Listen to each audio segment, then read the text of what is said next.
sure I change the names so it should show up correctly. Let's go to live dashboard.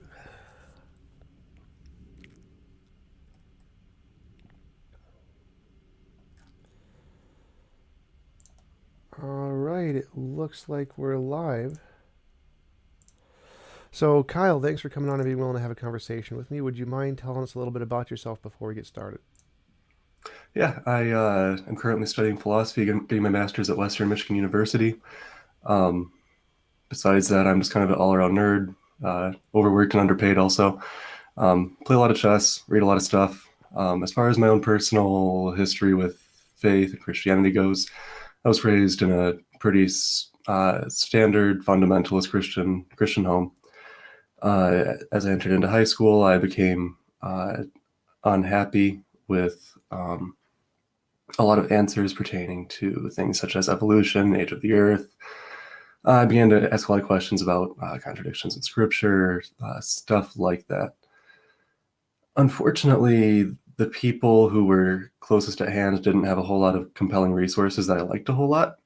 And so for a while, I just kind of walked away from the faith until later in high school, probably around my junior year, is when I found some different people who were able to give different, more compelling answers. And at that point, I was sufficiently persuaded that Christianity is true.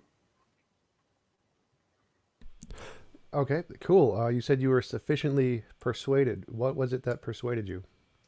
Uh, Mostly philosophical theistic arguments, and then also the cumulative historical case for Christianity. Okay, cool. I'm an atheist, by which I mean I believe there are no reasons to believe in a God. I believe that naturalism and atheism offer us a more accurate prescriptive, more accurate description of reality and give us a better. Um, 1 second. This time my sound's a little quiet, so I'm going to bump it up a little bit. Yeah, let me know how mine is as well. They say you're good. It's always my mic that seems to have issues. I don't know why. But so I don't believe there's any reason to believe in a God. I believe that atheism, naturalism gives us a more accurate description of reality. So could you tell me what reasons you believe there are for belief in a God? And then I'd like to tell you my position on those reasons, and then I'd like to hear your thoughts on my position. Yeah, so actually, you mentioned you said bring some evidence for believing in God or some evidence. I thought it might be interesting just to go over one particular argument that is Swinburne's cosmological and just get your thoughts on it. I'm still forming my own intuitions about it, at least some aspects of it. I'm not sure how familiar you are with it, but I don't know if you want me to just go on and kind of run it out a little bit, or if you already have thoughts ready to go on that matter. Yeah, sure. You can definitely bring it out. I'm assuming it's Sure. probably like the other cosmological, where it's saying there's something outside of space and time that created the universe, and it's probably going to be a mind for some reason. Yeah, I believe Swinburne does ultimately posit some agency to it, just as a matter of improving the explanatory power of it. So basically, his argument is going to run this way. We have a complex universe. It exists. That much seems true, unless we're just going to go a really weird skeptical route. Um, and from that, we can infer that God exists. There's obviously a lot to fill in there. Within that, there is first the idea that as we're trying to find some sort of explanation for things, first, we want as few brute facts as possible. We're ultimately going to need brute facts no matter what. Either we will just have to posit that the universe just exists in the way that it does, and it just happened to either come to exist, or it just so happened to always exist in the manner in which it does exist. Speaking broadly, obviously there's going to be some manner of physical change, but as far as the existence of matter and energy and the laws that govern them goes, those things have just always existed on one route, or they just did come to exist in just such and such a certain way. The alternative explanation is that there just is a God, and Swinburne posits that it is simpler to posit something that is omni in all these different guards. So, for example, omniscient, omnipotent, um,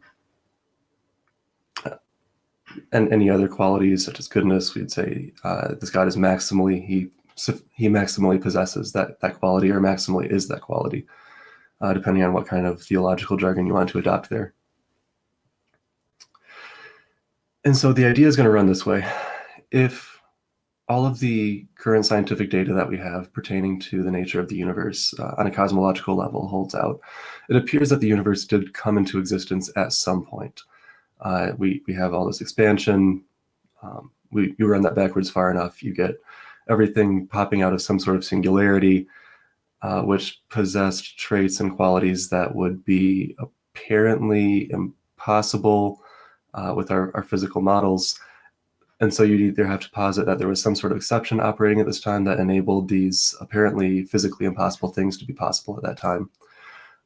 Or there was something else weird that happened. We run the story far back enough, all of the galaxies, all the stars, all matter and energy is collapsing inwards towards a singularity. But at some point, that's the first point, they just start popping outwards, whether they popped into existence first or whether they had just always existed. Or whether all matter and energy had just always existed in kind of that static point, and then it just started zooming upwards. Swinburne's hypothesis, or Swinburne's argument, is that God is a simpler explanation and therefore a better explanation for why that might have come to be the case, given all of everything we know inductively about the universe.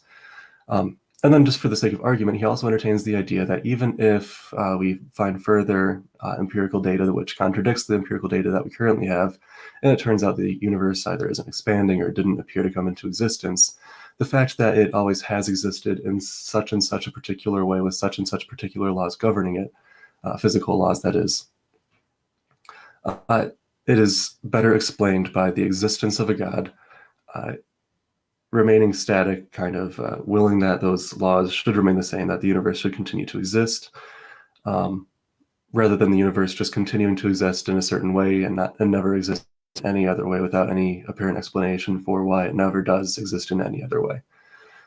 So what we really have here is basically two arguments. The first is the one that makes use of the empirical data that we have, the cosmological empirical data. I think that is certainly the stronger argument. I think that is a stronger argument that the existence of the universe, as it is, given everything we know about it, is more likely given God's existence than given the existence of no God, or given the existence of at least a God of some sort, than given the existence of no God whatsoever. Then the second argument is going to make much more use of Swinburne's intuitions about simplicity and the principle of sufficient reason that he's relying upon, that we do need to favor or lean towards the simpler explanation. I personally think the first argument that makes use of the empirical data is pretty strong. It's a pretty standard cosmological argument. It's almost resembling, which I'm sure you're familiar with, but it is slightly different. The second argument, I'm still forming my intuitions about. I'm on the fence about whether if I was an atheist, I would find that compelling. So I'm curious what arguments you might have against that, or for it if you wanted to put it in the strongest form first. That's about all I have to just rattle off on the subject. So unless you have any questions first, I'd love to hear your thoughts on those. All right, sure. So first, I agree that the universe had a beginning at the Big Bang. Our universe had a beginning at the Big Bang for sure. But there are definitely other alternatives. That doesn't need to be an absolute beginning. There's no evidence that indicates that everything, all natural material stuff, began at the Big Bang. That's not a conclusion in any form of physics ever. So, I mean, there is already theories of things natural existing prior to the Big Bang, such as Nima Arkani Hamad's amplituhedron and Sean Carroll's emergent spacetime, and lots of other models. So, the Big Bang does not in any way indicate that there is a supernatural anything, or that there would require to be an ultimate creator of some kind or necessary solution to that. Like there could always just be another contingent solution after that. There's no reason. There's nothing that actually indicates a necessary stopping point prior to the Big Bang. So you're moving pretty quick there. Can you lay out those alternative models just a little bit more? What? Would you be able to lay out those alternative models? No, I don't understand quantum mechanics at all. It's essentially, space and time are just things, just like atoms are things, and they're made of other things. And the things they're made of are called, like the amplituhedron is the particle essentially that Nima Arkani Hamad presents as what creates space-time, and Sean Carroll presents something else where he's saying space-time is emerging from some other fundamental natural thing. And so space-time's just composites of other things. And so it's just like an atom that's being broken apart to find smaller things that make it, essentially. And there's just like in science where we say something is like a philosophical concept like time, and then Einstein comes along and says, well, no, time can bend actually, so it's not actually a philosophical concept, it's a physical concept. Those in the universe, it can completely shift our intuitions about how these concepts work in reality. And so there's nothing about space and time, even though we consider them to be like absolute philosophical concepts, reality just doesn't care. Like they can, in reality, they could be just composites of physical things, and that would just be fine. So our presuppositions about how space and time work don't really apply to reality at all. Just like our presuppositions about how time is a philosophical concept and can't bend just don't apply to reality at all. So in physics, you're allowed to do really strange things like make space and time a composite, and there's no contradiction there. But what I was going to say next was that when Swinburne says we want to have as few brute facts as possible, that's not necessarily true, because if you have one brute fact with 10 properties, that is worse than having 10 brute facts, because then you have the 10 properties, which are each a layer of complexity, plus the additional fact that these are all comprised in one brute fact. So that's actually 11 things you have there. Whereas if you just have 10 brute facts, that's one less thing. So it's actually simpler to have more brute facts with less properties than it is to have one brute fact with many properties.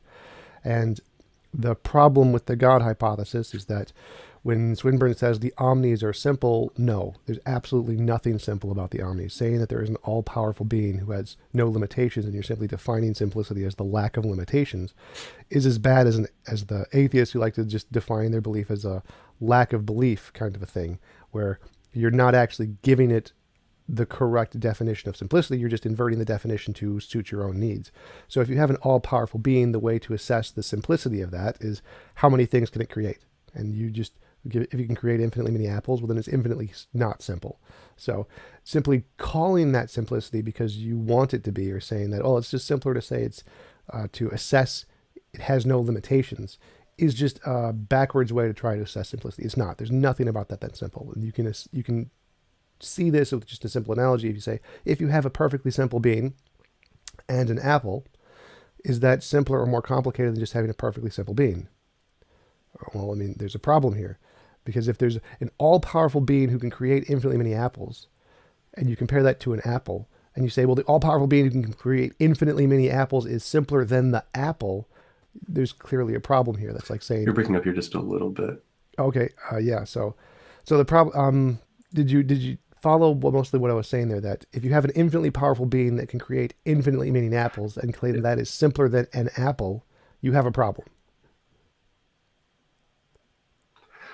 Right. So an apple, we live in some sort of cosmological state where there's just a singular apple, and for some reason we're there to observe it as well. It's just a comparison of simplicity. So if you have two different objects and you're comparing which is simpler, and you have a God, an all-powerful being, and you have an apple, which is simpler, well, the apple is simpler. Right. So there's going to be a difference between something like structural complexity and explanatory or structural simplicity or conceptual simplicity as opposed to explanatory simplicity. Because if we do say that something which is finite and such characteristics exists, then there's suddenly an apparent need for a reason about why its finite limits are set where they are.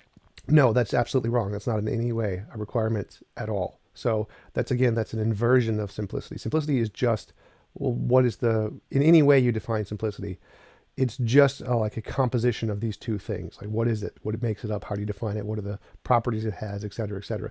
Saying that you need to apply limits is like saying, okay, I have an apple at point A, but it doesn't exist at point B or C or D or E or E or F. And then you're trying to say all those it's not here's are all entailed in the complexity of the thing, which is not.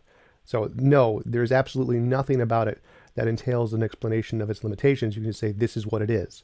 And the fact that it is that thing means it's not all of the other things by definition. There's no additional assumption there required to explain its limitations. That's completely ad hoc. There's nothing required about that in simplicity at all. So it's, again, when you compare two objects, an all-powerful God who can create infinitely many apples and an apple, the apple is simpler. It wins no matter what. Infinitely is infinitely simpler than a God. Now, if you want to invert simplicity to say, well, we can use a God as a simpler explanation, no. That's not at all the case. The fact that you can have more pieces in this God thing to solve more problems does not make it a simpler explanation. It's like saying, I have a bridge or that can cross this gap. Well, I have infinitely many Lego pieces, so I can just cross any gap in there first, the simplest explanation. Like, no, it's not how it works. So every one of Swinburne's attempts to define God as the simplest possible being completely fail, like absolutely, objectively, is complete nonsense. Saying an all-powerful being who can create infinitely many universes is somehow simpler than a universe that just exists as a brute fact is obviously false. Just like saying an all-powerful being that can create infinitely many apples is somehow simpler than an apple. Like, no. And there's no requirement to place any limitations on it, because I can just say it's a brute fact. So just like my example before of saying one brute fact with 10 properties is more complicated than 10 brute facts. If you have one brute fact that's all powerful, that's one brute fact with infinitely many properties. It can create infinitely many apples, essentially. And that is far more complicated and ad hoc than just saying we have a universe that is this way because of a brute fact, or to just make the laws of physics a brute fact, because that's a finite number. So with that finite number of brute facts, properties of the universe is far simpler, infinitely simpler than saying there is one brute fact that is all powerful. That is definitely not simple at all in any way. I mean, and we can just, again, just intuitively think about it this way. If we have, which is simpler, a universe or an apple, or a God who can create infinitely many universes, I mean, obviously the universe is simpler. So simply trying to invert the definition and say, well, all powerful is simpler because it has less limitations is just obviously false. So there's a lot more to say on explanatory simplicity. I still think you're conflating two things here, explanatory simplicity versus structural or conceptual simplicity. But let's take these in kind of the order that you brought them up. The first thing, if we kind of chunk these up into three things, it would be competing cosmological models, our distinction between physical concepts and philosophical concepts that you made that I thought was interesting, that I'd like to hear more about. And then there is the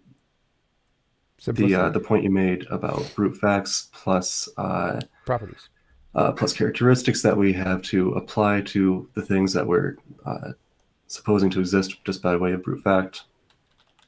And then we should really get back to explanatory simplicity versus structural. So well, actually, I'd like to start with that one really quick. So there is no such thing as explanatory simplicity. It's purely ad hoc. It doesn't work.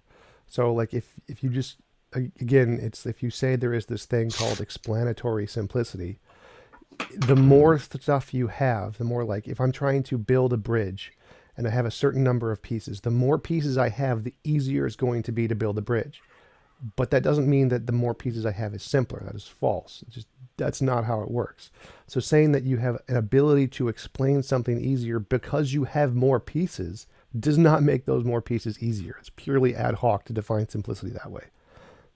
That's an interesting application of the idea of ad hocness. I'm not sure I'm tracking how that works. Well, you can just as far as structural simplicity, as far as explanatory simplicity goes, here's an analogy. We look at a clock. We ask ourselves, how does the clock operate? You give an explanation where it has 5 cogs and gears, and these plus a battery allow it to work, plus whatever electrical hardware it would need, or whatever hardware it needs. And then I posit that there are tiny little gnomes living inside of it that are turning things around, and they just so happen to have a metaphysical connection to the time that should be correct, and so they're just turning it around the whole time. The problem is these gnomes themselves need an existence of what they are, why they exist, why we should think they exist. We have no independent reasons to think that they exist. We have good reasons to think of why cogs and gears and batteries should exist. So your explanation in that case is much simpler. You have to posit fewer things. If you're relying on the cogs and gears hypothesis, I have to posit a lot more things if I'm positing the existence of gnomes and whatever species that is, and there are all kinds of problems which get raised there. And so explanatory simplicity is absolutely a thing. And so when we apply that to something such as the universe itself, how does that compare to explanatory simplicity? Which part of that is explanatory simplicity? If you're positing cogs and gears and batteries, whatever, you're positing fewer things that we have no explanation for. It doesn't matter, even if if I can get off saying that we can explain this with one gnome, and you say, well, I would need about 10 cogs and gears to make it operate on this hypothesis. Uh, it doesn't necessarily matter that mine has fewer numbers in it, that my explanation has fewer numbers. That doesn't necessarily make it more explanatorily simple. The fact that there are fewer things that you are positing for which we lack independent evidence for, you're positing fewer things that would have to exist as just a kind of brute fact without any sort of other reason to think they exist, without anything unexplained about them. That is explanatory simplicity. Well, okay, so there's a few things there. One is that if you're asserting things we have no evidence for, well, then that's just immediately invalidates that as a plausible explanation at all. But the point that you made about simplicity, where it's like the brute facts thing, the brute facts thing is just irrelevant. It makes no difference. The whether or not you have a brute fact doesn't change anything. Like we essentially in science, there is no such thing as a brute fact. It's just we don't have those. We just have things that we have yet to explain. There are no brute facts, essentially. And so asserting a brute fact doesn't add or take away to the simplicity. It's just one of those things that we have no evidence for. It's just like saying a leprechaun. There's a brute fact. Well, no, that's a leprechaun. It doesn't exist in science. So when you're making claims about how many brute facts there are, it's just irrelevant to the argument. That's just saying how many leprechauns do you have. That doesn't help. That does nothing to the explanation. So let's approach this another way. We both draw up a diagram for why this clock works. We're looking at the clock on the wall. We have no idea why it works or how it works. You give a diagram that only requires 5 cogs and gears. I give you a diagram that requires 200. We have no other reason to think that there are cogs and gears of any particular shape and size within that clock. It is far more likely that your explanation is right, trying to posit the minimal explanatory factors necessary. You have a simpler hypothesis in that regard. You are much more likely to be right than I am positing 200 cogs and gears of particular shape and size functioning together in a certain way.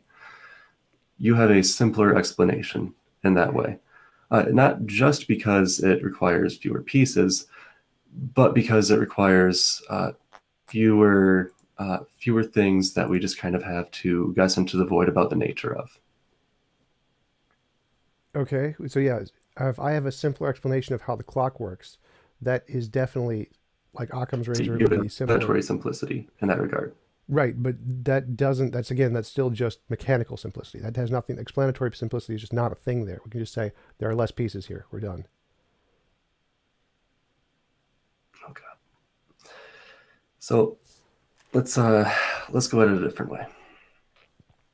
I mean, it's always going to come back to the same thing. Explanatory simplicity is garbage. It's nothing. It's ad hoc. And if you don't like my use of the term ad hoc, you have to explain why. What? Yeah, so could you explain what exactly you understand ad hoc to be and why that would be ad hoc? You don't need to, like, going into that is a complete waste of time. You can just consider it to be stupid. It's a derogatory sense. It's made up for the purposes of fitting your hypothesis. Like the point of all of when Plantinga and other people put in this explanatory simplicity and omnipotent, or the lack of limitations is the most simple. It's ad hoc. They're just adding in crap to make their explanation work. It's completely false. It's like saying that I have more pieces, which is simpler than your less pieces. No, it's not. It's the exact opposite of simplicity in every conceivable intuitive way ever. It's totally ad hoc. It's just an addition to a hypothesis to make it fit because it's inconsistent with the data. The number of pieces doesn't necessarily matter. It's possible that a hypothesis with fewer pieces could be a simpler, more elegant explanation than an explanation that posits an additional piece to make it make sense, but that's not necessarily the case. Right, like the 20 gears could be the way the clock works. The 5 gears could just be wrong. It's totally fine with that. The problem is that when you call the simpler one more plausible or more likely, and then you say the simpler one is the one that has 20 pieces, you're just wrong. Like, no, it's not. That's just making up a new definition of simplicity to fit your hypothesis. Right. So here's why it would be the case that it would make more sense in this case to posit 20 gears instead of 5 gears. I know something, this is where analogies are imperfect. I know something about the clock that shows why your 5 gears are in all likelihood inadequate. There's just something about it, whatever it is, we have no clue. Right. In this case, the idea is we know enough things about the universe to know that things don't either pop into existence out of nothing or just rapidly expand without reason, completely uncaused. And if this is all time, matter, or if this is all matter and energy, kind of wrapped up into a singularity, it randomly explodes out of nothingness or out of the singularity, then we would like some sort of explanation for that. So you can posit as a brute fact, it just did happen. That's what a brute is. No explanation. That would be an It's just a unexplained fact that fact. has no explanation. What was that? It's a fact that has no explanation. It's just a brute fact. That's what brute fact means. Just no further explanation. Yes. So it just did happen. Or you can say there's a God who caused it to happen in such and such a way. Now, the problem is the very nature of physical things doesn't seem to give us any kind of plausible model whereby this could actually happen if there wasn't something besides besides matter and energy to make it happen. And I want to get back. This is why I wanted to go back and kind of address what you said in order. You said there are models of the Big Bang where it wasn't matter and energy coming into existence, but that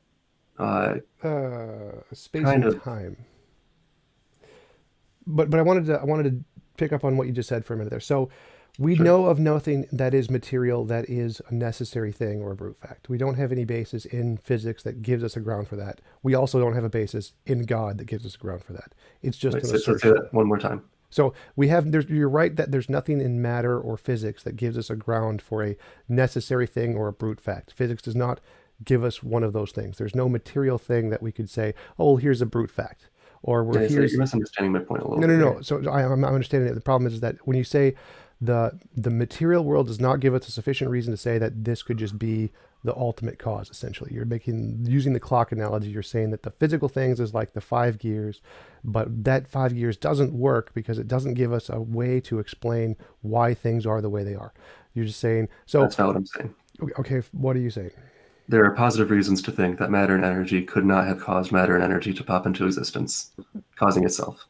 Okay, right, but that's no one says that. Literally, no one says that. So the Yeah, so I'm competing, curious. the I'm competing very arguments. curious what models you're trotting out The then. competing This arguments is where the are models actually the matter. competing arguments are either nature is the necessary thing or God is the necessary thing. There's always going to be a necessary thing, and there's always going to be a brute fact. Either God's nature is the way it is because of no reasons, or nature's nature is the way it is for no reasons. And the competing hypothesis is either there's this all-powerful being who can create infinitely many universes, who has this nature, which is a brute fact, which is just infinitely many properties right there in this one brute fact, or nature's nature is the way it is, and that's a brute That's fact. not infinitely many properties. That's just a false statement. We Being posit able, certain if properties of you God. have These include power, no, no, knowledge, no, goodness. those are not properties. Those are ad hoc nonsense. So if you have a being who is all What on earth are you powerful, even talking about now? Tom, that makes no, no, no no, no, sense. no, Why? no, no. Again, if you have a being who is all powerful, who can create infinitely many universes, that is equivalent to having infinitely many properties. You can't just like call that a property and be done. Like, no, that's crap. So if you Predicating a have property of a thing to if I'm a factory worker and I make however number many widgets in this factory, that doesn't mean I have 37 properties about me because I made 37 widgets that day. right, but I that's have a certain properties such as intelligence, dexterity, whatever, right. No, no, and no, no. those properties In the allow me to factory, produce these widgets. in the factory, you create the things from other things. You're not creating them ex nihilo. If you can create them ex nihilo, everything you can create is one of your properties. So it's magic. So everything God can create ex nihilo is added to the complexity of God. It's like you're just saying there's this magic poof property that can just poof things into existence. Everything that property can poof into existence is added to the complexity of that property. So saying there is a God who is all powerful, who can poof anything they want into existence ex nihilo, is infinitely complex. There is no way that is ever going to be a simple single property thing. No. So if you compare this, like my original analogy, a God who can create infinitely many apples ex nihilo versus an apple, and just say this God's property is a brute fact, or saying this apple's property is a brute fact, the apple is simpler. It doesn't So you're matter. misunderstanding the conception of creation. Your God is not reaching into himself and pulling and extracting things out of it, like as if he was mining certain things No, to no, put no. into Ex spatial temporal nihilo means reality. from The nothing. fact that he creates warm and fuzzy pandas does not mean there's anything warm and fuzzy and panda-ish about God. Right. I never said that. So I said in a factory, you create things from other things, which means Mhm. those other things are not properties of the factory because you're getting the material for those things from somewhere else. In God's case, he's creating them ex nihilo from nothing. He's not like taking fuzzy pandas from himself. He's just thinking them into existence, essentially. And so everything he can think into existence adds to the complexity of him. It's not because it's in him somewhere, but everything he can potentially create, everything he can use this property of poofing into existence to create, adds to the complexity of that property. I'm not So saying that everything he's it's capable of thinking of or of conceiving of is an additional property. what So he can think of something, if you can bring it poof it into into existence. existence. Yes, if you can just think of it, that's fine. Like there's no problem in saying you can think of something. That doesn't necessarily add to your complexity. But if you have Right. this poof into existence property, and you can all of the different things you can poof into existence is added to the complexity of that property. And why is that the case exactly? Because it's ex nihilo. You're not like using other things which already exist, which have their own level of complexity to build these things. You're So proofing them into existence. God poofs a warm and fuzzy panda into existence, and now God has a property of warm and fuzziness. No, no. Again, it's just whatever that can do. The property of poof into existence. The power of that property is kind of like the power of a battery. However much that battery can charge is the level of complexity of that battery. So Right. if we So have we call that omnipotence in God's case. right, so there's infinitely much power there, which means every one of the things it can charge essentially adds to like how we assess the complexity of that property. So if we have a battery and it can charge one TV and then it dies, well, then that battery only has as much complexity as to power that one TV. If it can power two TVs, well, that battery is more complicated. It's got more energy to it. And if it can power three TVs, well, that's an even more complicated battery. It can power three TVs. If it can power infinitely many TVs, that battery is not simple. That is the least simple battery possible because it has infinitely much energy to it. So if you have this property of poof stuff into existence, and it can only poof one thing into existence, that is a much simpler property than the property that can poof infinitely many things into existence. Yeah, so this is where we need to get to some of your critiques of Swinburne's notions of simplicity and divine simplicity. You said the fact that there are limits doesn't make something more complex. I'm still not seeing the clarity. I'm not clearly seeing why your intuition works there. So the idea here is going to be that if God could create such and such pandas, but could not create pandas of a different sort, there would be some sort of limiting factor there. There would be some sort of difference in kind in the pandas that was reflected in some sort of limitation present in God's potency, his ability to create things or ability to do things. Well, could you use it would be simpler to say that he just has straight up potency than to say that he has potency plus certain limitations that keep him from being able to do certain things. well, again, could you use like a actual example in the world? Because again, all of those properties that are God's properties are not things that I think they're all nonsense. So using God's properties to try and explain more of God's properties is circular. Could you use a worldly example? That's not circular. We're positing. So here's the problem. No, This no, is no, actually no, something no. that I mean, no, let's hear me out. This is something that he says, well, it'd be very strange to have a disembodied soul. We have no experience of disembodied souls. There's nothing analogous to this in our experience. But there's a really important distinction we need to make here between something being contrary to our experience and something that is contradictory to our experience. It would be contrary to our experience to find a disembodied soul. It would be contrary to our experience to find something that has the power or ability to create something ex nihilo, thing that is capable of bringing things into existence out of nothing. It is contradictory to our experience, and this is an important point in the cosmological argument. It is contradictory to our experience for matter and energy to pop into existence out of nothing. It is contradictory for it to be able to condense downwards into an infinitely dense, but also spaceless singularity.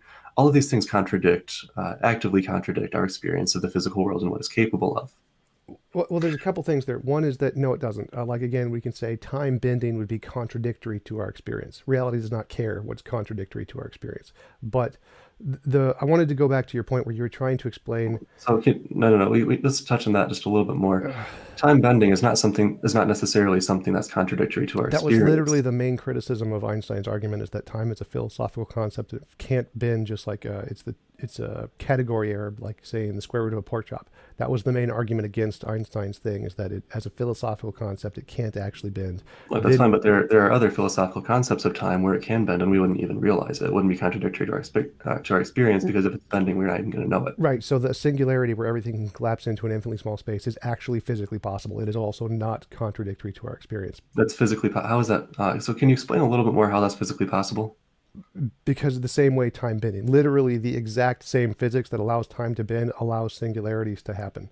So time bending isn't all that crazy of a concept. You watch 15 minutes worth of YouTube videos and you'll have a decent grasp on it. I have yet to find a 15-minute YouTube video or any source of information that allows me to get a good grasp on There, how we could get a singularity that is a viable metaphysical possibility. it's literally the same physics. So anything that allows time to bend is the same exact thing that allows a singularity to happen. But I wanted to go back to your point where you were trying to explain why the limitations thing is a viable model and why my intuition about it doesn't work. Can you explain why having limitations is makes it less simple using an example of something here on the in the world as opposed to God's properties?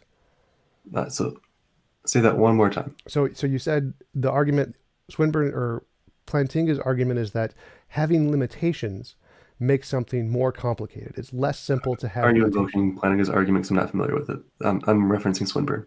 than Swinburne's one. Either one doesn't make a difference. So they're arguing that adding limitations adds complexity. So God could create a panda, but if he couldn't create some other panda, he has some limitation, and that's requires more explanatory something to explain it, and so it's less simple. Now try to do that with something here on Earth, not God's properties. Right. So we have a battery. It has power. We find it's capable of powering one TV, two TVs, three TVs, not four TVs. Well, why is that the case? Because it possesses just a such and such amount of energy. It's only so big. It only has so much capacity. It can only put out so much output. If we had a battery that didn't have any of those limitations and was just an infinite sort of power, like the Tesseract out of the Avengers, I'm not sure. I hope you're familiar with that analogy. Uh, in that case, we wouldn't really need an explanation for why it lacked the power to power only a certain amount of things. In that case, the fact that there is nothing to posit about why it can only power a finite amount of things adds some layer of complexity to a battery, which the Tesseract does not have. Now, the Tesseract does invite its own set of questions about how and why it's able to power an infinite number of things, especially being a physical object. This is all happening in the Avengers universe, which has questionable physical laws anyways, so we don't need to explore that analogy too far. But in the case where a battery has a finite amount of power and can only power a finite number of TVs, it has some sort of characteristic or property or something about its existence that allows it to only power so many. The reason for that should be explained. In this case, the makers of Duracell or whatever thought this was the best fit for the market, and this is the best that they were able to put out to keep up with consumer demand and their competitors. And so that's why this battery has this much power and energy, and not another amount. If we were to say that God has a finite amount of power or potency, ability to create, ability to do things, then we would have to posit some sort of limitation without a reason. It just is the case that he's not able to do this. Now, we do this with the laws of logic. That's fine. We can have some intuitive reason for why that should be the case. But if we're going to say that God is very, very powerful but not omnipotent, well, then we have a weird story that we're going to have to tell about why he's not omnipotent at all. Okay, so which is simpler, the Tesseract or the battery? So let's do it this way. If I find out that the Red Skull, whatever his name is, has put together a time travel thing, or some sort of portal, whatever thing. If it is if I have two hypotheses, one is he took every Duracell battery on the face of the earth and used that to power it, or he took this thing, the Tesseract, which we don't fully understand, but we have some reason to think that if it did exist, it would be able to accomplish this task. If the Red Skull was actually real and doing this sort of thing, we should give some attention to the Tesseract hypothesis, because I'm not sure enough Duracell batteries could open up a portal or a time travel loop, whatever. Wait, That's wait, wait. trying. How is that different from the leprechauns? So you have like your analogy with the clocks. I just think there's a whole bunch of leprechauns in there, and if they exist, they're powerful enough to make the clock move. Saying that Mhm. there's this new thing that we have no basis for, no evidence for, like the Tesseract, which we haven't seen at this point, and is using this magical thing to power it, is obviously going to be a terrible explanation. Like anyone who says that is just go away. If we're already in the Avengers universe where we're doing things like we're opening up portals to other dimensions and dealing with Thor coming down and bringing lightning down onto the face of the earth, the Tesseract becomes a much more viable No, hypothesis. no, it doesn't. We're getting too But no, no, far. no. We're getting too far We into can. this The analogy. analogy doesn't make a difference here. So the problem is we have some phenomenon we can't explain, like portals opening, doesn't make a difference. And we want to say, well, how is this occurring? We have one option, which is there is an energy source that we know of called batteries. Maybe they're using batteries. And we have another option. There is a new magical energy source we know nothing about and have no evidence for. We always prefer the one we have evidence for, the batteries. That's always the simpler one. Doesn't matter how many, a finite number of batteries, 10 billion batteries. He's using 10 billion batteries is a better explanation than saying he's using one infinitely powerful tesseract that we have no evidence for. It's exactly like your analogy with the So leprechaun. I'm not gonna want to say we have no evidence in the Marvel universe. We're gonna have some evidence for the existence of the Tesseract. Uh, let's go back to the leprechauns. The reason the leprechauns are a worse explanation is because suddenly we have all kinds of other things to explain. If these are leprechauns that are made up of matter and energy and they're organisms like the rest of us, how is it that they never have to go to the bathroom in there? How do they find food and sustenance in there? You have to posit all of these other explanatory things to make your explanation work. Um, None of those matter. why The things we have to explain don't matter at all. Those are irrelevant. All that matters is can it do the work? We can just say if we're trying to find the best explanation here, those things absolutely do matter, no, and that's no, no, the no. intuition you're I missing can out just on. say those are brute facts. I can just call them all brute facts and be done. Like you So can it's do just that with anything. You can just so say, it's just a brute fact that these leprechauns don't yep, need sustenance. It's a brute fact that they yep, don't need to use the restroom. yep. I can just And so take you're all of their positing, properties and say brute facts, done. Like you can do this with anything. So this is why science doesn't use brute facts ever. All brute facts are essentially just leprechauns in themselves. It's appealing. It's solving a mystery with a greater mystery, essentially. So science uses brute facts all the time. no, You literally have to use them to get a naturalistic explanation off the no, ground. no, you This don't thing at just all. did happen without any further explanation. No, yeah, no, there are no brute facts in science. Science doesn't use brute facts at all. It uses logic, which we just assume is a brute fact. We don't care if it is or not. Nothing in science is a brute fact. Everything in science could have a further explanation. There is no stopping point in science. So brute facts are just an assertion made up for these kind of ontological, metaphysical solutions to the answers of everything, which science doesn't do. Science is not in the business of making answers for everything, but anyone can do it. So the what you're missing, I think, is that when you're trying to compare explanations of the universe or whatever, the solution is going to be a brute fact of some way. The competing hypotheses are naturalistic brute fact versus supernatural brute fact. And it's always going to be simpler to simply say that whatever natural stuff we have is the brute facts. And it's always going to be simpler than saying there is an infinitely powerful something we don't know about, which I don't consider we have evidence for an all-powerful anything. So, in calling that a brute fact is infinitely more complicated than Yeah, just saying I lost the last 10 seconds of what you said. what. I lost the last 10 seconds of what you said. Sorry about that. Okay, yeah, sure, no problem. So, the in when we're talking about explanations of the universe, the two alternative hypotheses are both brute facts. You're always going to end up with a brute fact. It's never matter Gosh, from we're nothing. breaking up again. So The internet's conspiring for me to not hear this point. so the universe went two competing hypotheses for the universe, the origin of the universe. Yeah. One of them is not matter popped into existence from nothing. That is not one of the alternatives. One of the alternatives is matter exists as a brute fact. That's a possibility, and it has some particular nature. One of the alternatives is there is a God who exists as a brute fact, and it has a particular nature. And All we're right, so we're going comparing. to need to go back and talk about these cosmological models Well, someday.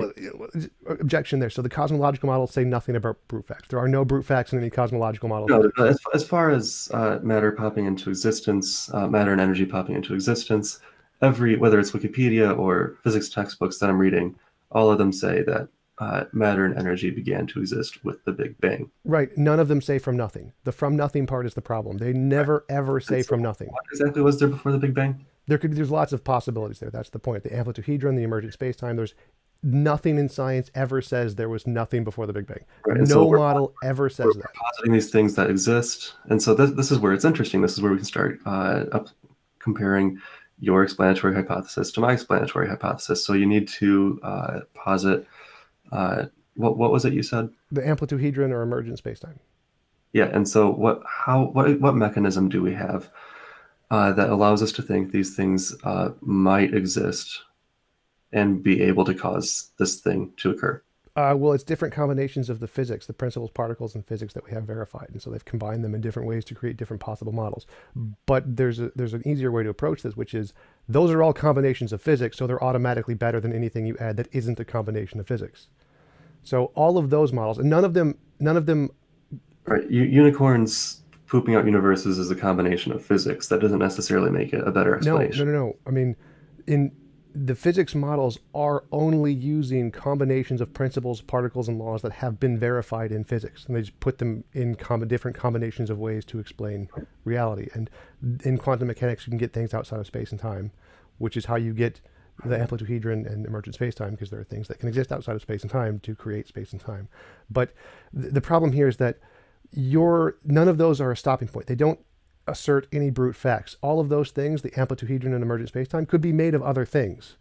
Nowhere in science do they ever assert a brute fact or a stopping point or we're done, here's the explanation of everything. They don't do that. That isn't the thing that physics does. We have to add that to physics. That's a made up unicorn or leprechaun or whatever. So when you take this God that's all powerful and add him to the physics, that's necessarily going to be a worse explanation every time, no matter what. In physics, the only applicable explanations are combinations of physics. And if you can't get a God from combinations of principles, particles, and laws in physics, you're making stuff up in physics. You're not allowed to do that. But if you want to allow that, the atheist can do the same thing and start adding in made up properties like brute facts. And we can just say, okay, all of these are just brute facts and we're done. And that's going to be a simpler explanation every single time than claiming there is this God that's all powerful and he's the brute fact. So there's a more fundamental difference here. What you're basically saying is we can never arrive at an explanation of why things exist, and we Whoa, shouldn't even try to arrive at an explanation of why things exist. whoa, I never said that. I said physics doesn't do that. Like it doesn't try to. I don't say it's impossible. It could definitely be possible to discover that, but nothing in physics, we don't have anything in physics that could indicate that. There's no evidence of an ultimate Right, beginning that's thing. fine. That's why I'm appealing to God, which isn't something we study in theology, not physics. Right. So what exactly is it you think that allows us to have an explanation for the existence of a complex universe? Anybody can make shit up. So just like if you want to appeal to this non-physical thing that you're adding to the physics, which is a God, the naturalist can do the same thing and make shit up. We can just make up brute facts. We could make up naturalistic laws that are So necessary. you don't think we can have an explanation? No, I know for a fact we do not have any basis in science for an ultimate explanation. It does not exist. But anybody can make stuff up. We can make up philosophical arguments for these things. That's totally fine. But none of them are actually evidence. We don't use philosophical arguments as evidence of existing things in physics. So just like a theist can claim there is this all-powerful God brute fact, any naturalist can just add on a natural brute fact. They can just do it. Okay, we're done, and the explanation is over, and we have an equally good or better explanation of the origin of everything. Scientists don't do this because it's a terrible methodology that gives us nothing. But we can. Anybody can. All right, Anybody. so I'm going to interrupt you. Scientists don't do this because they're trying to answer a different set of questions, not because it's just a bunch of bullshit that doesn't get us anywhere. Scientists do, however, posit some brute facts, i.e., dark matter, dark energy, things that we Those aren't brute facts. No one claims those are brute facts. things that we just have to posit. We have no clue what they are, how they metaphysically exist, or what they really do. But We that's just not the posit them same as a because brute they fact. make our models work. We have no clue what gravity actually brute. is or how it works. Yes, We yes, have, I we agree have, with you. we I have agree no with earthly you. clue, but we posit the existence of gravity and we posit its None behavior in of certain No, as none of brute those are brute facts, facts. as far as the Stop, interest stop, of our stop, stop, stop. equations I goes, gotta interrupt because you. it makes it worse. Stop You interrupting me. said Stop, the stop, dark stop, matter. No, stop, no, stop, Tom, no. stop, I'm gonna mute you. stop, You realize this is my stop. server. I'm going to mute you. Fine, then I'll You leave. said dark matter and dark energy are brute facts. Tom, you're making No. absurd claims here. What? You said dark matter and dark energy are brute facts. They're not. We posit them for the existence of Right. explanations as brute facts. We don't know how No, these things no. came to exist. We don't know how they work. I don't understand what you're saying here. Dark matter and dark energy are just things of matter. They're not brute facts. We're not saying they just exist with no explanation. We Right, just but don't have one yet. we have no clue. We posit them as antimatter. We don't actually know what that looks like or what it or Right. how it actually works, how it actually exists. We posit them as hypotheses. We Right. posit their existence as a brute fact that we really don't have any further explanation for yet. We hope for a further explanation down the road.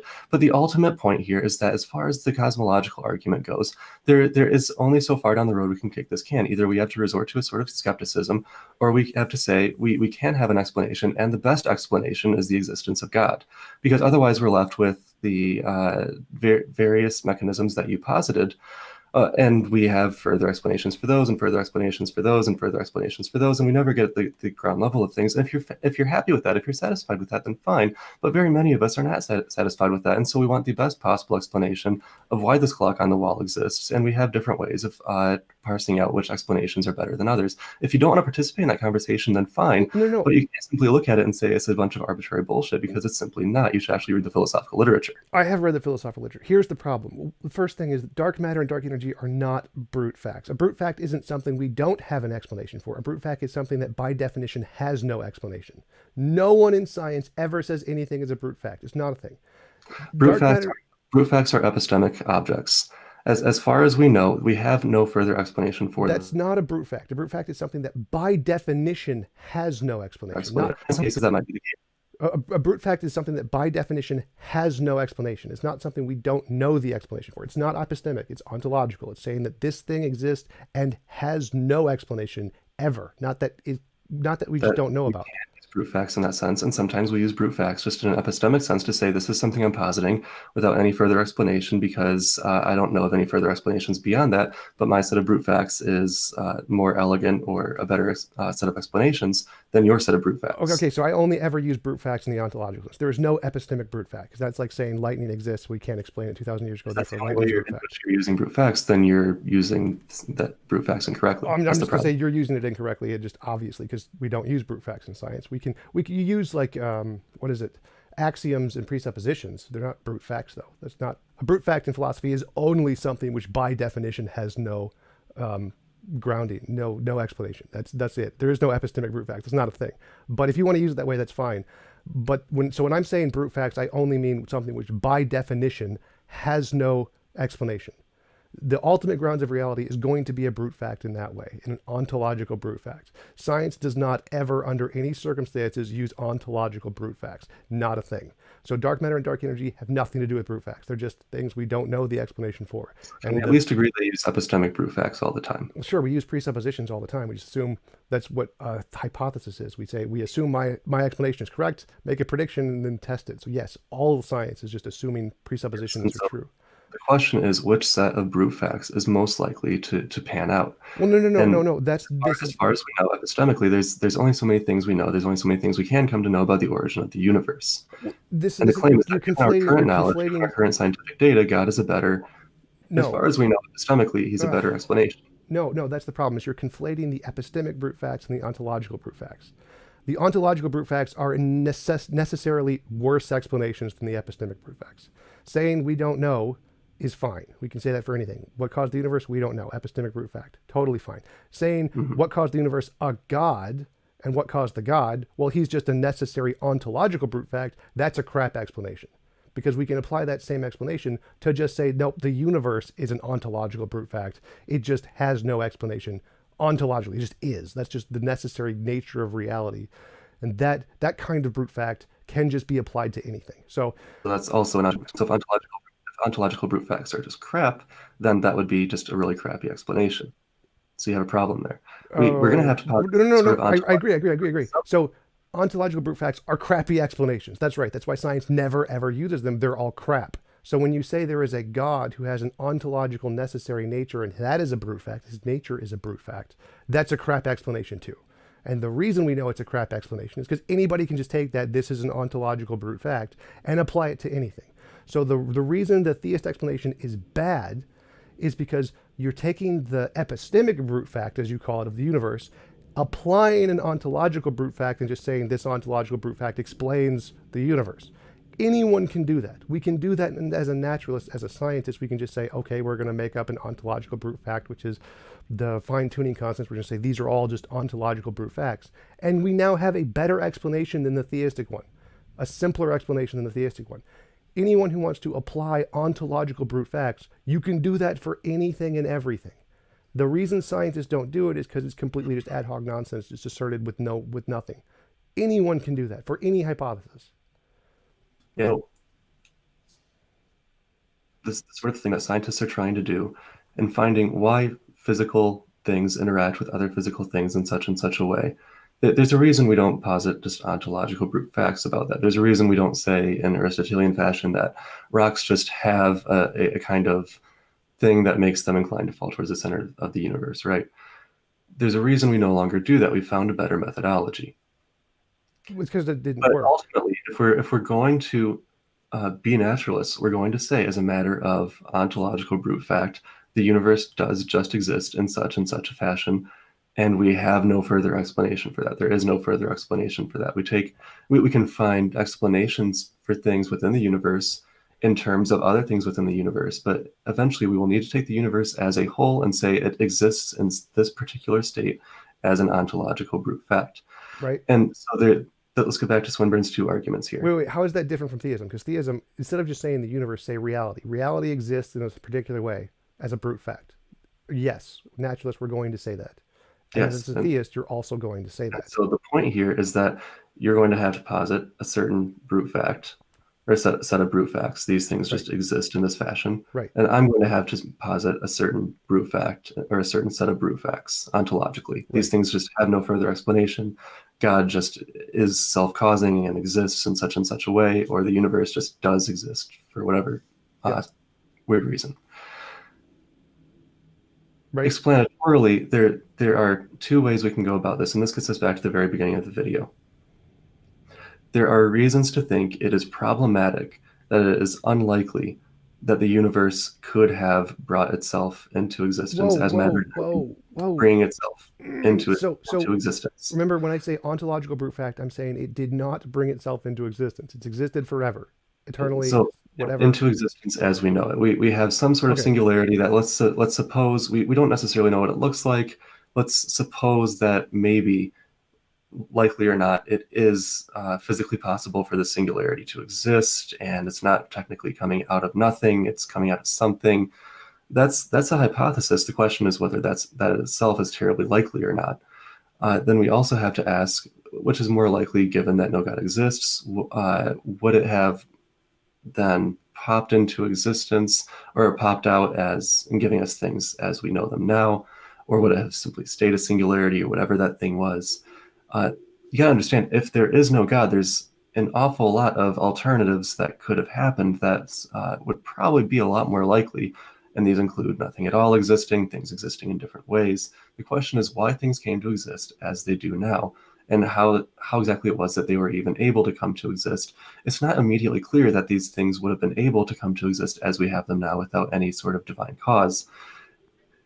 But if there is a God who exists, it is quite plausible, quite likely that he would have been able to bring things into existence just by the nature of the sort of creator that he would be. So the problem with your argument here is that there are two possibilities, not a singularity. Singularity, just get rid of the singularity, get rid of physics. No one cares. The two possibilities are there is a natural universe that exists eternally, necessarily, outside of space-time as the grounds of everything, a necessary natural universe, or there is a necessary supernatural God being. Both of these things can explain the universe completely in every possible way. And so both of these things are going to have a particular nature, which is a brute fact. Now, which one is simpler? It's the nature one is simpler. That's the point. So, not like you can insist on that dogmatically all day long. Well, no, I don't want to insist it dogmatically. I'm saying any argument you apply to be problems with the universe is going to be a problem with God, but much worse. So when you say there are lots of different ways the universe could be, like maybe nothing could exist, maybe there's a lot of different properties that could exist or whatever, there's infinitely many ways a God could be. Like maybe it's an evil God, maybe it's a God who doesn't like chickens, maybe it's a God who only wants black holes. There's infinitely many ways God could be. And your solution to this is just say, nope, God has this necessary brute fact of a nature. I All can right. just do the same thing and So say there is here's why. only Here's where almost it done. matters that One we sentence. say. One sentence. So I can just do the same thing and say the nature of the universe is a necessary brute fact and it couldn't be otherwise. Just assert that, just like you do for a God. Hmm. Go ahead. So here's where we need to say that. Here's where it matters that we say God is omnipotent, omniscient, all good, all of these omnis, right? The reason for this is that if we're going to say God is, if we're going to allow on the table, a pantheon of gods or a bunch of demigods or gods that are only finitely powerful, well, then yes, we do have a problem. Why does this God only have this amount of power and not this amount of power? Why do we have this number of gods and not this amount of gods? But when we put on the table the existence of a God who is omnipotent, all powerful, there's only so many different ways in which this God could have turned out to exist. There's only so many different No, ways we could ask, why did God turn out to exist in this way and not in this way? no, that's false. So you can just say, I can just grant all your omnis, all good, all powerful, all knowing, whatever. I can say, okay, there's a God who likes chipmunks, or a God who only wants black holes, or a God who only wants blah, blah, blah. There's still infinitely many variations of a God there. Again, so just asserting that there's only one That's not possible infinitely God. many variations of a God. That's infinitely many variations of what God chooses to do upon existing. There's a really critical difference there. No, I'm not saying choosing here. I'm saying it's his nature to do this. There's no choice. There's no choice involved at all. So God would this God prefers black holes. This God prefers whatever. There's infinitely many possible variations of what God could be, his nature. Maybe all good means killing everybody. Maybe that's what he thinks all good is. So maybe all good involves making lots of cheesecake in the universe, and that's what all good is. All of these properties of these omnis are totally arbitrary. There's infinitely many variations of every single one of them. Just saying he has the epitome of morality gets you nothing. It does not tell you that this is the one possible God. It tells you we're going to define this which we like as the one possible God. And I can just do the same thing and define a God who likes to kill everyone as the greatest moral being, which is moral perfection. Like, so the problem here is that you haven't eliminated any of the possibilities. There are still infinitely many possible gods, just like there are infinitely many possible universes, and you just have to ad hoc assert this is the one only way God could be. And I can just do the same thing for the universe and say, well, this is the only way the universe could be. And I can just say, well, oh, it's because it's the omniperfect universe. Does that give us anything? Well, no, it's just obviously just an asserted thing that whatever makes this universe the way it is just the perfect, the pinnacle property of omni whatever. And that's essentially what you're doing with God. You're saying, well, this omnibenevolent feature, well, it's exactly what our God is, conveniently enough. Again, we can just say that same property of omnibenevolence indicates just a different God. And that, or a different one, or a different one, or a different one, or a different one. So there's infinitely many variations of what God could be like, just like there's infinitely many variations of what the universe could be like. Just asserting that this is the one way is the right way doesn't work. We can do that with the universe too. All right, so you're conflating a couple of really critical probabilities here. We're not asking what is the probability that the universe would exist uh, in this particular way if God did in fact exist, as opposed to any other particular way if God existed. We're saying what is the probability that this university would exist at all in this way Well, no, if God apologize, existed, as apologize. opposed to Really sorry. no, Really no, sorry. stop, I don't know. This stop, isn't about the stop. universe. This isn't about. Tom, No, stop, no, no, stop, no. stop, stop, stop. Tom, stop. I This will isn't. leave right now if I you keep know. this I'm up. sorry. I will I'm leave right sorry. now if you keep this I'm up. sorry. I Stop. want to We're just. asking what is the No, probability of E no, we're given not. H versus No, what we're is the not. probability No, of we're E not. given No, we're not not. H. That's the Then problem. what are This you isn't about the doing? universe.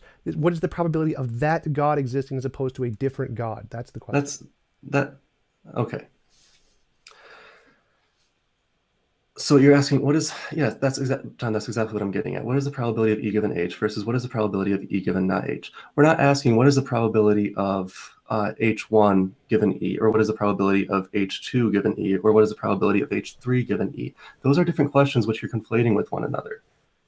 We're saying what is the probability of E given H and what is the probability of E given not H? That's what we're focusing on right now. Well, right. So what I'm saying is just like there are infinitely many ways the universe could be. That's the I think that's the E in this analogy. Yeah. So, and I'm saying, well, no, that probability that you're assessing that we're trying to explain That same problem exists when you just assert there's this God. Because this God, you have to say, well, okay, so that's the E. What is the probability of that given the fact that this, whatever properties you want to ascribe to it, that could be H. What is the probability that that particular definition of a God is the right one as opposed to all the other ones? So this problem that you're trying to solve by appealing to a God and explaining why is this the fine-tuning constants E, what is the probability of E given that this God exists? Well, you can apply that exact same problem to the God. What is the probability of this God existing given? Yeah, so you're gesturing at a question that I'm not even trying to address yet. I'm not trying to address which God exists. I'm just saying that it is more likely that a God exists, and it is more likely that a God exists with such and such set of characteristics. Right. What I'm saying is that that's the same problem. That when your solution to that problem, I can do that same thing to the solution to the universe and get rid of all of those infinitely many possible universes and solve the problem. So there's no longer a problem of fine tuning here. There's just in order to do that, you need to conflate E given H as opposed to H given E, and that doesn't work. No. So I'm taking your solution to this problem and applying the same solution from a naturalistic hypothesis. So I can say, if you want to say there is this one God of this one particular nature which created the universe, I can just say there's this one universe of this one particular nature.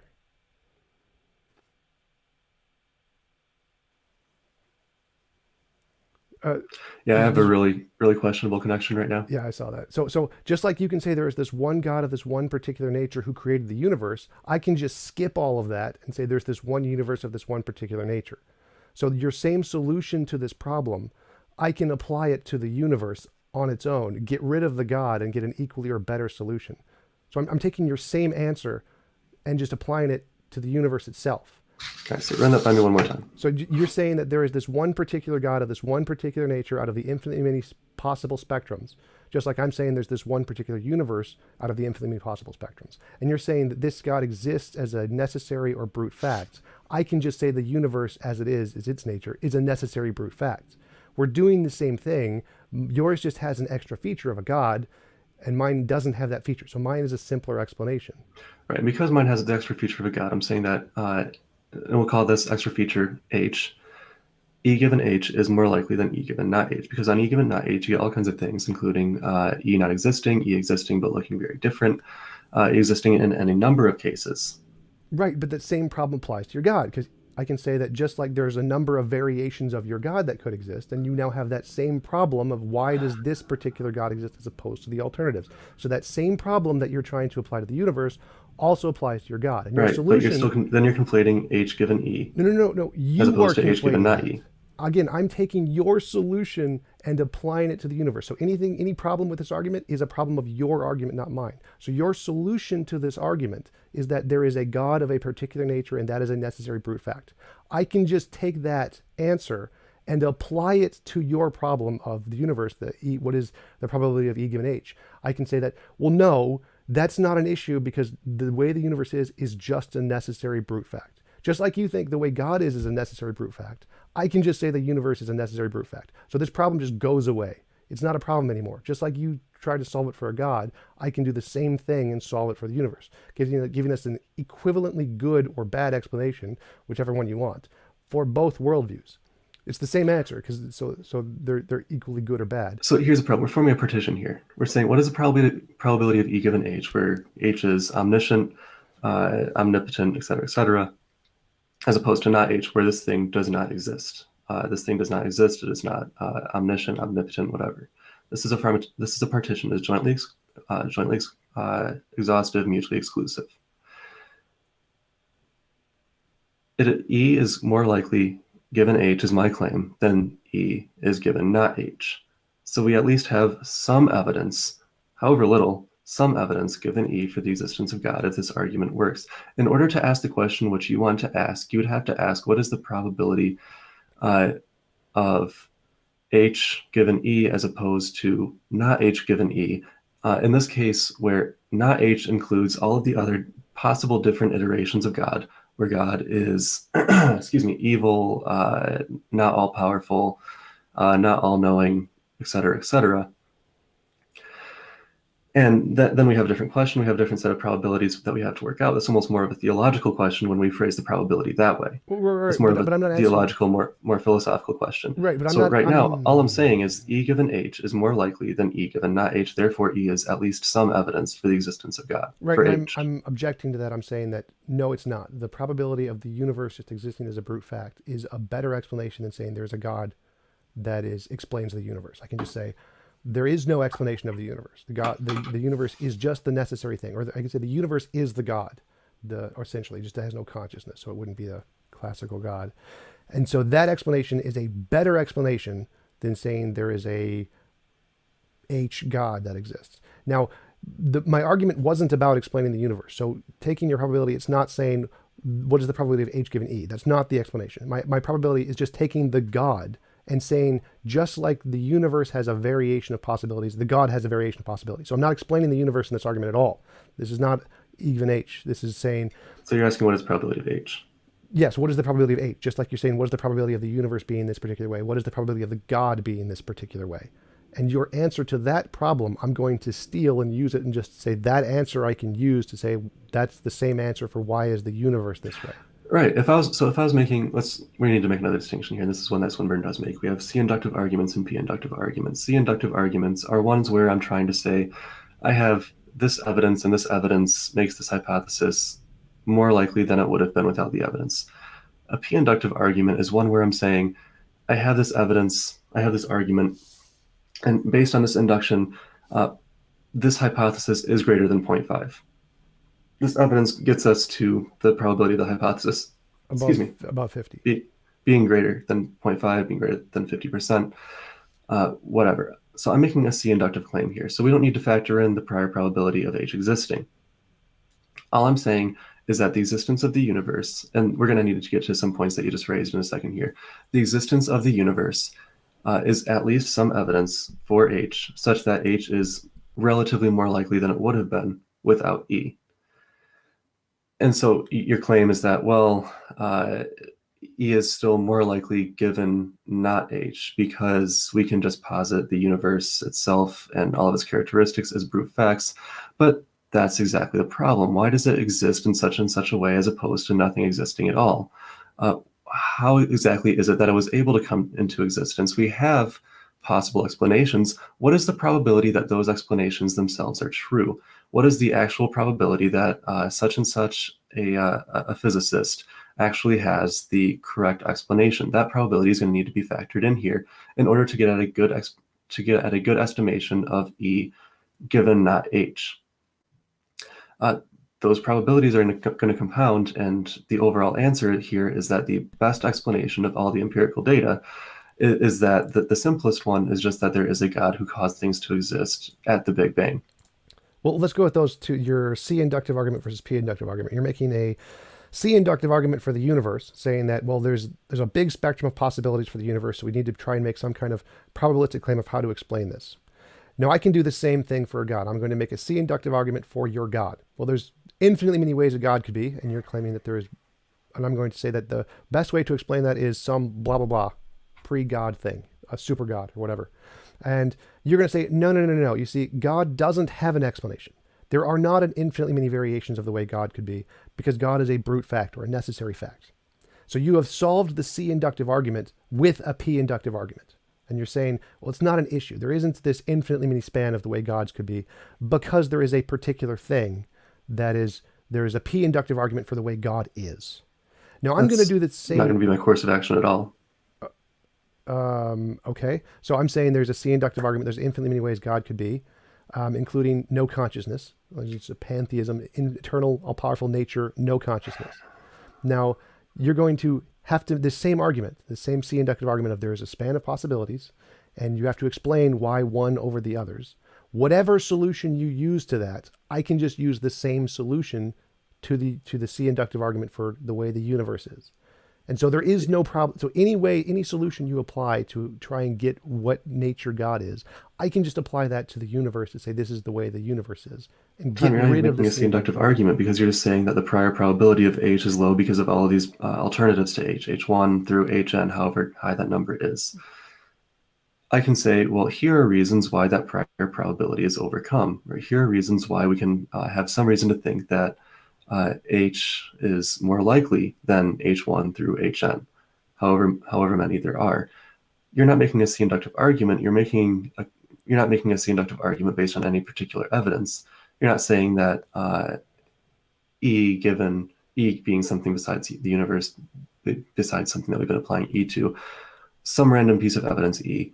You're not saying that E is more likely given H1 through Hn as opposed to given just H. You're just saying H, we have all these other possibilities that we need to be able to decide why do we think it's this particular one rather than these.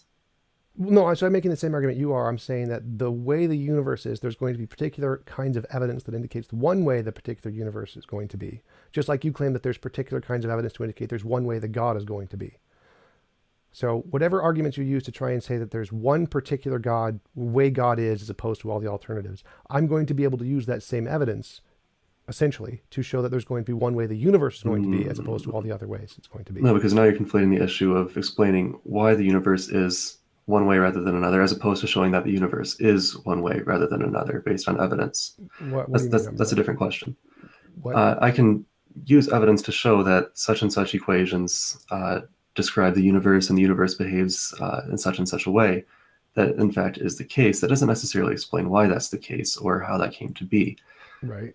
I can give you evidence that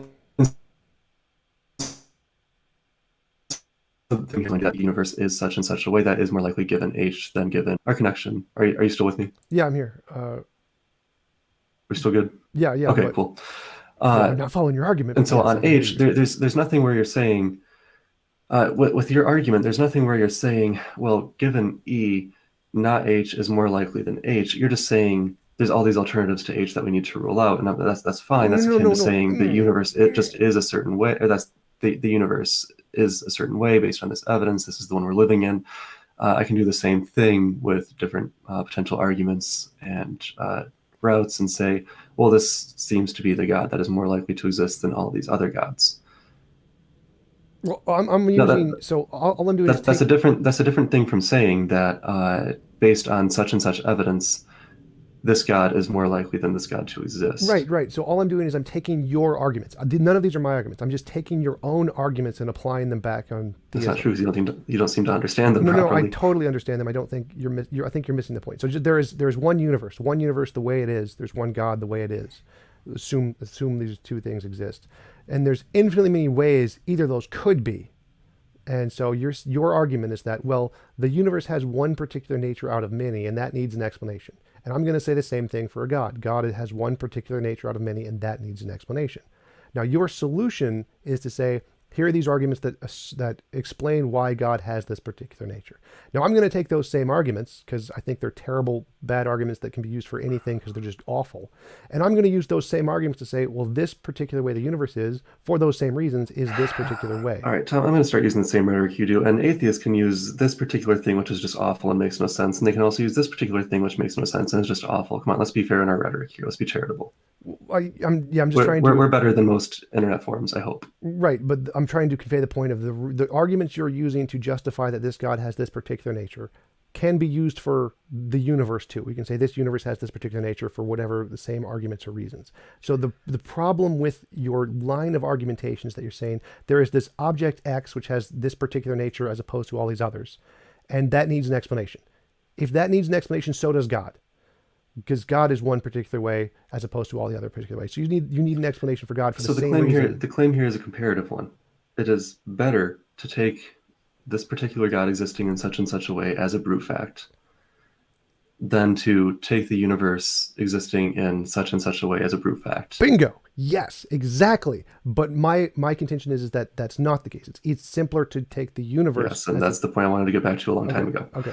And so here's why that's the case. The universe has all kinds of laws that could have been different. It could have not existed in the first place. It's not entirely clear that it would have been possible for whatever mechanism that caused it to expand in the first place actually happened. Whatever hypothesis we currently have to explain that, it's not clear that that is the actual hypothesis or that was even capable. Physically capable of accomplishing what we hope for it to be able to accomplish physically. There are all of these probabilities that make it more likely that the fact of a complex universe's existence is just more likely given the existence of a relatively simple God. Not necessarily structurally simple. I would rather try to come up with an account of quantum mechanics than omnipotence. But in terms of explanatory simplicity, I need to posit fewer unexplained things to say that God exists in such and such a way than to say that the universe just exists in such and such a way and was able to come into existence in such and such a way, even though that's not necessarily immediately obviously true. So I would just take everything you just said and apply it to a God. So all of the different variations of the way the universe could be and why it's so complex and why did it have this particular nature as opposed to the other ones. There's infinitely more ways the God could be. You don't need all of those omni properties. You can have different combinations of them. You don't have consciousness. You don't have any kind of personality or personhood or whatever, an interaction. You don't have a desire for relationship. You don't need omnibenevolent. You could just have all powerful and eternal. You could have a deistic God, a fideistic God. There are infinitely more ways the God could be than there are the ways the universe could be. So saying that you explain the way the universe is with a bigger thing that has even less probability of being true makes the explanation worse, not better. Again, this is C inductive. If it were P inductive, if it was a P inductive claim I was making, I would have to worry about showing why all of these other possible gods aren't the gods that I think exist. I'm making a C inductive claim. It is more likely that the universe exists given this particular God's existence. This is a better explanation. This is a simpler explanation than saying all of these things just happen to exist in such and such a way without any particular explanation. Right. And without it being particularly clear that was even physically possible to begin with. Right. I'm trying to refute that argument by saying that if I roll a dice, it's a deductive proof just by probability. So if I roll a dice with deductive six proofs sides, are not necessarily good arguments. We can come up with all kinds of ridiculous deductive proofs. If I roll a dice with 6 sides and it lands a 6, and we say, well, we need to explain why that happened as opposed to all the other ones. And you say, well, I roll a 20-sided dice and it lands a 20. That doesn't help explain the 6. That's worse. That's a worse probability. Your explanation is now worse than just saying the 6 just happened by brute fact.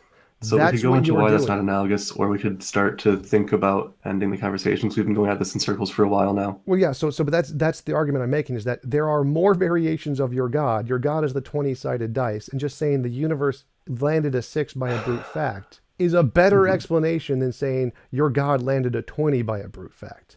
The variations of your God is a worse explanation infinitely than just saying the universe just is the way it is. Right, and you're still conflating E given H as opposed to H given E. It is more likely that you roll a 6 given 6-sided dice than that you roll a 6 given 20-sided dice. But that is a different question from asking, what is the probability that I have this 20-sided dice given that I rolled a 6, versus what is the probability that I have the 6-sided dice given that I rolled a 6? Those are very different questions that will require very different sets of explanations and routes of argumentation. Well, that's not my argument at all. My argument is just saying that is just a reflection on your argument. So there's no explanatory here thing at all. I'm just saying, so we have a 6. We know we rolled a 6. And you're saying there's the explanation for this 6 is this 20-sided dice. Well, I'm saying, wait a minute. Well, then we need an explanation for the 20-sided dice. That's not what I'm saying at all. And the reason for that is because... No, that's what I'm saying. Look, we have to posit, 5 properties about God that could all have been different. No. There are how many sets of physical laws about the universe that all could have been different, that could have existed on any number of numerical spectrums.